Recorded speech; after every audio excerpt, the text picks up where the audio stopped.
Lagu-lagu yang membuai jiwa di stesen menggamit kenangan itu amat syahdu kurasakan. Menjengah ruang memori yang telah lama tersimpan.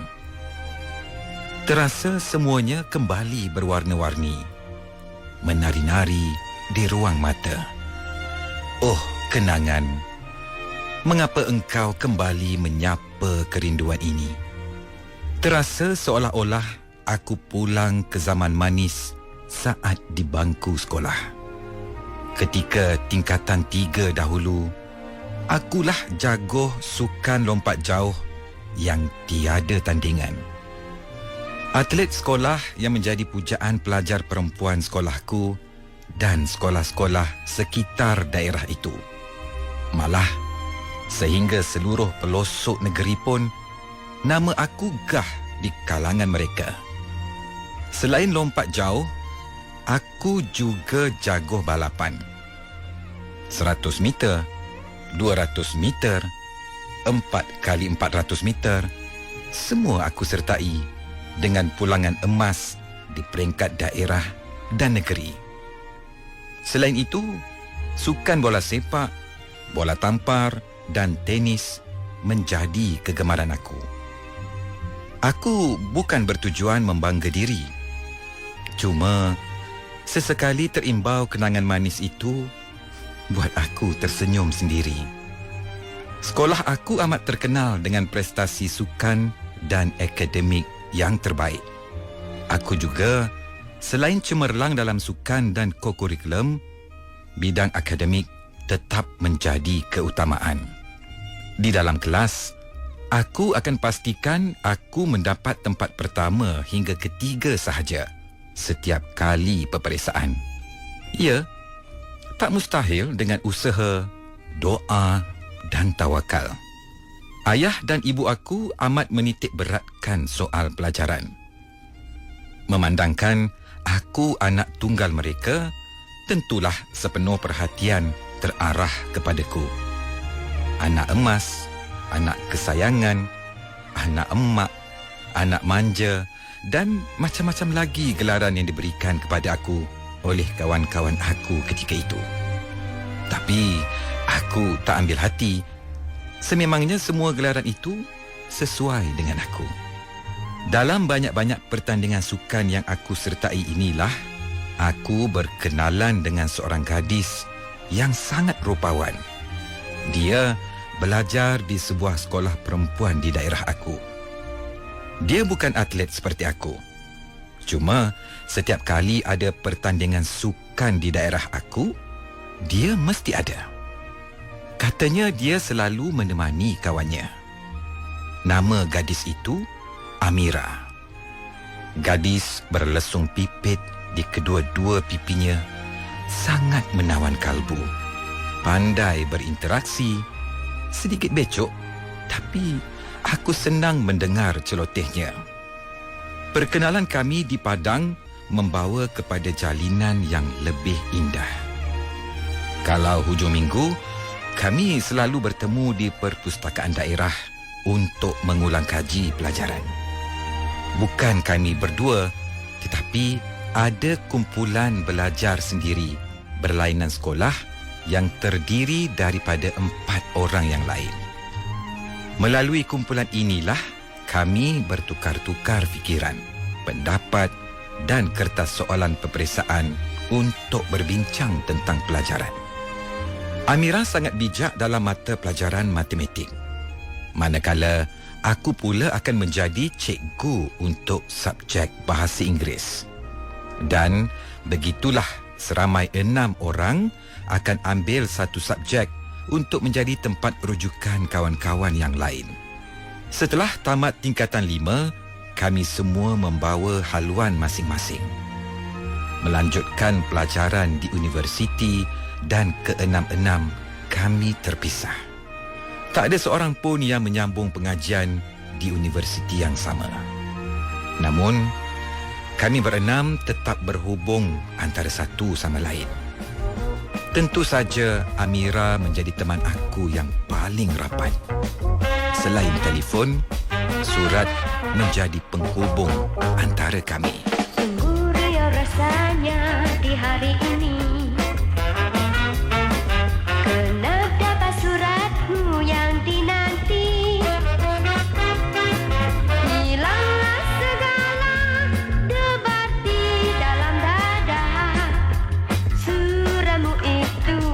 penuh makna. Dengan penuh harapan aku menanti kabar dari kasihku yang sejati. Akan ku renungi isi surahmu itu beribu kali tidak jemu. Ku ingin berseru ganti diri bertemu dengan kata manis setiap waktu. Itulah tandanya daku haus dahaga, rindu dirimu saja. Tidak jemu rasanya di dalam kalbu, penuh mesra di hatiku merayu. Janganlah kau lupa akan janjimu itu, kasihmu hanyalah untukku.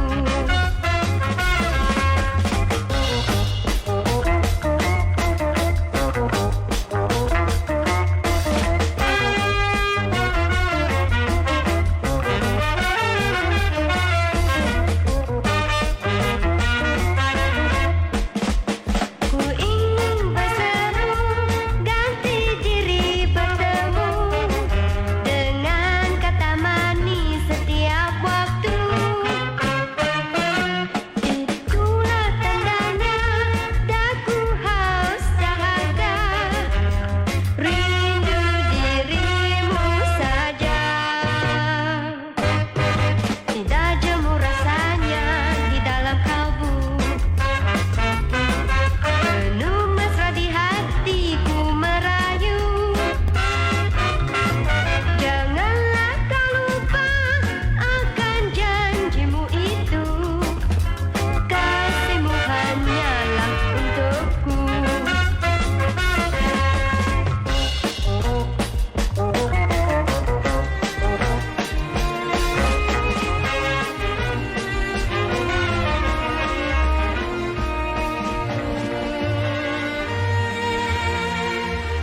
Ikatan persahabatan kami makin mesra. Berkongsi cerita tentang pelajaran dan kehidupan seharian membuatkan satu perasaan yang sukar dimengertikan terhadapnya. Aku mula merasa perasaan rindu apabila surat-suratnya sudah jarang berkunjung ke alamat tempat tinggal aku. Mungkin Amira sibuk.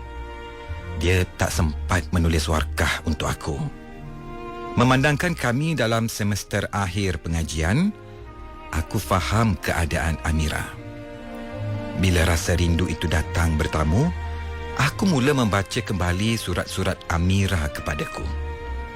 Baru aku perasan, tiada satu pun dalam suratnya menyatakan perasaannya pada aku. Tiada satu ayat pun yang boleh aku sandarkan sebagai kerinduannya pada aku. Semuanya hanya berkisar kehidupan sehariannya dan kisah kawan-kawannya di kampus, cerita tentang pensyarah yang kedekut markah dan cerita tentang badan kesenian yang disertainya. Mungkin aku hanya bertepuk sebelah tangan. Aku tunggu lagi kunjungan warkah daripada Amira. Namun, sudah 6 bulan sepi. Tapi, aku tak putus harapan. Aku cuba untuk menjejaki Amira hingga ke rumahnya. Tapi, di mana rumah Amira? Seingat aku, dia tak pernah mempelawa aku ke rumahnya dulu. Kami biasa berkumpul di rumah semua sahabat yang lain. Tapi di rumah Amira, tak pernah. Waktu itu, aku tak kisah dan tak ambil pusing pun. Tapi kini, aku sedikit hairan. Melalui Yana, kawan baik kami, aku tanya di mana rumah Amira. Yana pada awalnya tak mahu beri kerjasama kepadaku. Setelah aku rayu dan paksa, barulah Yana berikan pada aku alamat rumah Amira. Berpusing-pusing juga aku mencari alamat yang diberi oleh Yana. Aku kuatkan semangat untuk mencarinya sampai jumpa. Puas juga bertanya kepada penduduk di situ alamat rumah berkenaan. Ramai yang tak berapa tahu kerana rumah itu agak tersorok. Akhirnya, aku dapat menjejaki rumah itu. Rumah yang agak daif. Rumah papan yang uzur. Terletak di belakang surau lama yang sudah tidak digunakan lagi. Patutlah dia tak pernah mengajak kami untuk ke rumahnya. Hari itu sudah lewat petang. Lebih kurang pukul 6.30 petang. Tak molek pula jika aku bertandang pada waktu sudah hampir senja. Jadi, aku buat keputusan untuk mencari Amira pada keesokan harinya. Pandang kali pertama, siapakah si dia, membuat hati tertanya. Adakah dah berpunya, di manakah rumahnya? Ku ingin tahu siapa. Waktu kali kedua, akhirnya ku menyapa. Siapakah nama dia? Dia berkata, Panggillah saya Amira. mungkin ini jodohku. Karena kalau korang nak tahu, dia janda anak 3, memang benar aku kata. Hai untung badanlah nyawa. Memang aku minat janda, dapat pula janda lawan. Jika aku bernikah dengannya, aku akan sayang sepenuhnya. Wahai Amira si janda, dengarkan aku berkata. Adakah engkau dapat terima untuk rumahmu bertangga?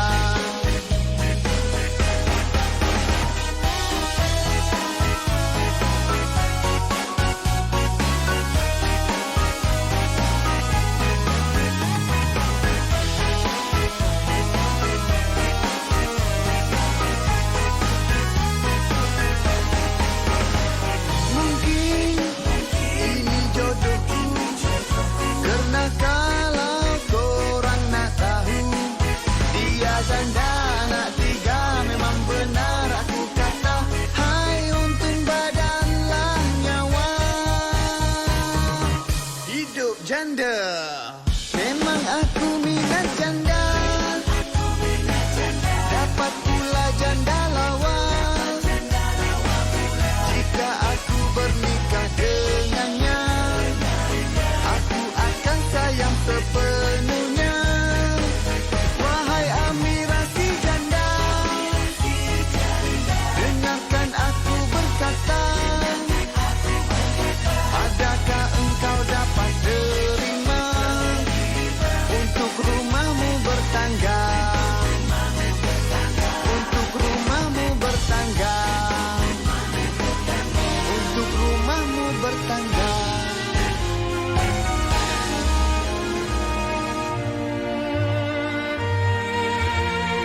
Malam itu Yana menghubungi aku. Bertanyakan sama ada aku sudah menemui rumah Amira. Katanya esok dia akan balik kampung dan sebelum aku berjumpa Amira, Yana mahu aku berjumpa dengannya terlebih dahulu. Bila aku tanya kenapa, kata Yana ada perkara yang sangat peribadi untuk dia ceritakan nanti. Sungguhlah bagai dikata, penantian itu satu penyiksaan. Menunggu siang bagaikan setahun lamanya. Mataku tidak boleh lena sepanjang malam itu memikirkan tentang keanehan Amira dan permintaan Yana. Sudahnya, selepas subuh, aku terlelap. Pukul 9 pagi, ibu kejutkan aku untuk sarapan. Kata ibu, hari itu dia akan menghadiri kenduri kahwin anak teman rapatnya di Bandar K. Ibu mengajak aku ikut sekali. Boleh berkenalan dengan keluarga kawan baik ibu itu. Lagipun, kata ibu, dia nak perkenalkan aku kepada anak kawan baiknya itu. Aku terpaksa menolak permintaan ibu. Alasan aku, bahawa aku ada hal lain yang lebih awal aku rancang. Tak boleh dibatalkan. Ibu akur dengan alasan aku itu. Tepat pukul 3 petang, aku terpacak di hadapan rumah Yana seperti yang dijanjikan. Yana membuka cerita satu persatu tentang Amira. Bukan membuka aibnya, tetapi Amira harus dibantu. Ya Allah, gadis manis yang membuatkan hati aku selalu berbunga-bunga itu rupanya menanggung sejuta beban perasaan. Kata Yana, sejak di bangku sekolah rendah, Amira menjadi mangsa ayahnya sendiri. Tak sanggup aku nak ceritakan di sini. Tapi, seperti haruan makan anak. Amira mempunyai 4 orang adik-beradik yang semuanya perempuan. Dan kesemua mereka menerima nasib yang sama sepertinya. Ibu Amira tidak boleh berbuat apa-apa kerana diseksa dan diugut oleh ayah Amira. Jika membocorkan hal tersebut, dia dan anak-anak akan dibunuh. Apa yang Yana ceritakan itu macam cerita dalam drama. Tapi kini barulah aku sedar dulu masa sesi ulang kaji pelajaran bersama-sama, pernah beberapa kali juga bibir dan kadang-kadang mata Amira lebam. Bila aku tanya kenapa, kata Amira, dia terjatuh di rumah atau di halaman semasa temankan adik-adiknya bermain. Keceriaan Amira menutup segala prasangka orang yang melihatnya, termasuk aku. Kenapalah dulu aku tak tahu perkara ini? Ada juga Yana bercerita, Amira hanya membuka kisah ini bila Yana berjanji takkan ceritakan kepada sesiapa dan berjanji untuk membawa ayah Amira ke muka pengadilan. Kisah Amira menjadi trauma dalam hidupnya. Sakit menanggung kepedihan, bukan dibuat-buat. Bila ada kisah tular mengenai seorang pelakon remaja yang menjadi mangsa seksual bapa sendiri, seharusnya bukan dia yang dikecam, tetapi kita sebagai masyarakat harus tampil untuk membantu. Bukan senang dan suka-suka untuk menjaja aib keluarga. Namun, sampai bila pekong harus disorokkan? Selagi dilindung daripada pengetahuan pihak berwajib, selagi itulah kes-kes seperti ini menjadi duri dalam daging dalam masyarakat kita. Berselang 5 tahun selepas peristiwa itu, aku nekat menyunting Amira sebagai suri hidupku. Masa lampaunya, aku kuburkan dengan siraman air pelangi kasih dan sayang. Nasibku dinding malam, sederas gelombang menghempas di pantai. Di malam aku ternoda dalam sinar cahaya di jendela. Tiada esok lagi, kelam masa depan, cemat hidup ini. Tiada arti, hidupku seperti badai, tak henti gelora, musnahlah segala.